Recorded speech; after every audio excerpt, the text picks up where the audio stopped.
Eu vou fazer você querer assistir esse anime em 1 minuto. Imagina você e sua duplinha estar no mundo de gangsters, mas não estão em nenhuma gangue em específico. Então dessa forma, eles recebem missões de um policial para fazer trabalhos sujos no mundo deles. O Arik é o cara que arruma os trabalhos e faz as negociações. Já Nicholas é o cara que põe a mão na massa. E mesmo surdo, ele tem uma visão de águia que consegue fazer até mesmo leitura labial. A missão da dupla era de acabar com uma nova gangue que estava causando problemas na cidade.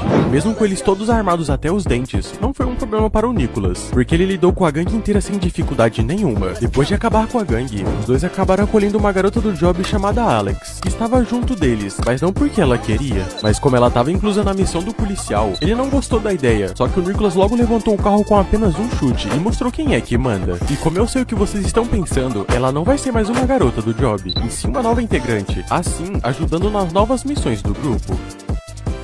E sabe o melhor? O nome do anime tá nos comentários. Mas e aí, o que vocês acharam desse anime?